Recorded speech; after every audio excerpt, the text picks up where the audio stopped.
Hi, this is Josh Bycer from GameWisdom.com. I hope you enjoyed this Game Industry Insight, a look behind the scenes at game development. And be sure to subscribe and you can pitch future video topics. Alright everybody, for today's Industry Insight, we're going to be talking about the importance of press kits. Now, for those of you who simply just play video games, this is a topic that pretty much you don't really need to know about. There's nothing that has to do with playing video games here, or what it takes to make them in the first place. This allergy season, so I'm afraid I'm going to be coughing a lot more, I think. But if you are a first-time developer or making the transition from a major studio to your own indie company, press kits are very important. But with that said, in the grand microcosm of game development and all the facets that are required, a press kit is basically like -10 on the list. But with that said, it's still important for when people are trying to find out about you, your brand, and more importantly, your game. So let's start with the simple question. What is a press kit? A press kit is basically anything and everything that has to do with someone wanting to cover your game. Basically, it's similar to your game site. It has information about what your game is, why people should be excited about it, but this is the cut and dry portion. If your site itself is kind of like the sizzle, you're going to have screenshots, it's going to be interactive, this is for your fans to get really excited about your game. The press kit is the cut and dry. For those of you who write different things or have worked in the past, you may have heard people say that sometimes you want to embellish on certain things. Other times you want to be cut and dry.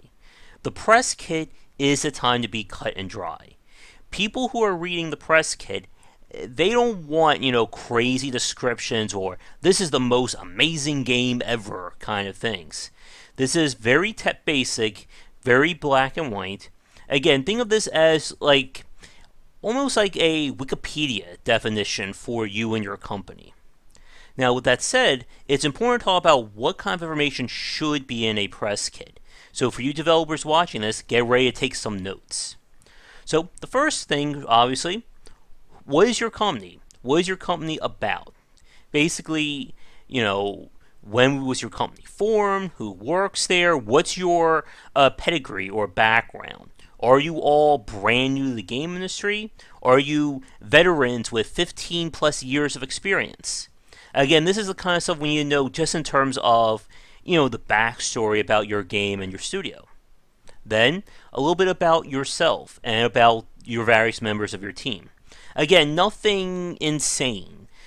This should be, again, very cut and dry, who you are, your experience, maybe a little bit of flavor here.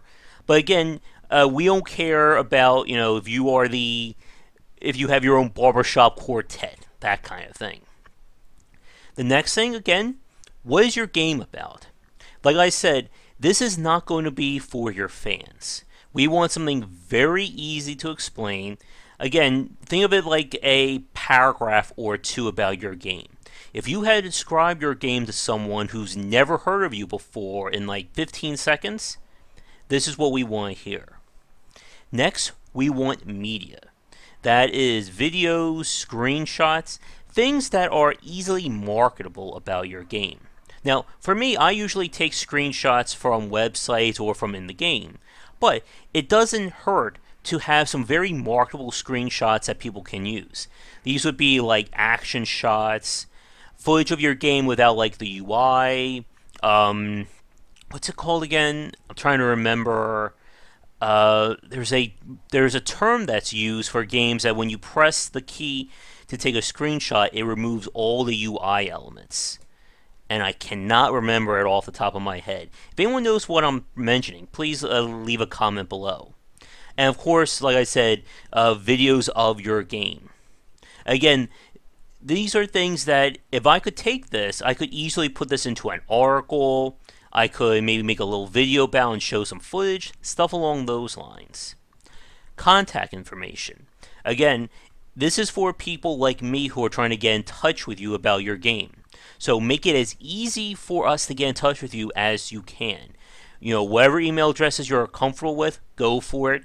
If you have a publisher who's handling things, put their email as well. Basically, if I want to get in touch with you, this should be on the press kit page. And then last but certainly not least, any information or links regarding requesting a press key. This is the big one, especially for me. I've talked about before how I've had to hunt around certain game sites just to find a simple email. The press kit basically solves that. Now, one other important thing that I want to bring up is if you need help with designing your own press kit, Rami Ishmael of Studio Vlambeer, I hope I didn't butcher that too much, has an open source press kit creator called Do Press Kit that is available for free for anyone to download, and it's basically used to create a standardized press kit for any indie developer who needs it. The website is simply dopresskit.com, but I'll make sure to have a link to that in the notes below. Again, the press kit you don't need to be insanely creative on. And in fact, the more standardized it is, the easier it will be for people to quickly find the information they need so they can cover your game. Now, one last thing for today regarding press kits, and this should be very simple, but it needs to be mentioned. You should not hide your press kit on your game site. I've seen websites where the press kit is like a little tiny link down here on one page of your site, and you basically have to go on a little scavenger hunt to find it. Usually if you have a section of your site labeled press or media, this is where it's good to have the press kit. Again, this is a consolidation of any and all information that someone needs to cover your game. So the easier you make it, the better it's going to be for you. Like we've talked about before, if someone has to spend 20 minutes in order to figure out how to send you an email, then there is something very wrong with your site design. Now, with that said, we're going to wrap things up. Again, this is a quick industry insight, more for people who are currently working on their first game. For those of you who have developed press kits, is there any information that I didn't include that should be mentioned? Leave a comment below. And otherwise, thanks so much for watching. Be sure to like and subscribe if you're brand new, and suggest a future industry insight topic. Check back daily for more great content here and on Game Wisdom, where we examine the art and science of games. So until tomorrow, have a great night. Thank you so much for watching this video. If you enjoyed it, be sure to like and subscribe to the channel, and of course share with your friends. It always helps out. For daily posts on all manner of game design and industry topics, check out game-wisdom.com. To support the site and everything that I do, be sure to check out the Patreon campaign. If we can hit goals, it will mean more content for everyone to enjoy, and I'll be able to support myself and my household. If you want to follow me, you can find me on Twitter at GW for updates throughout the day and random thoughts from me. And lastly, you can find me on Twitch right over there at GW for daily streams most nights around 10 Eastern. Thanks again for watching the video, and be sure to check out more great content coming to the Game Wisdom channel real soon.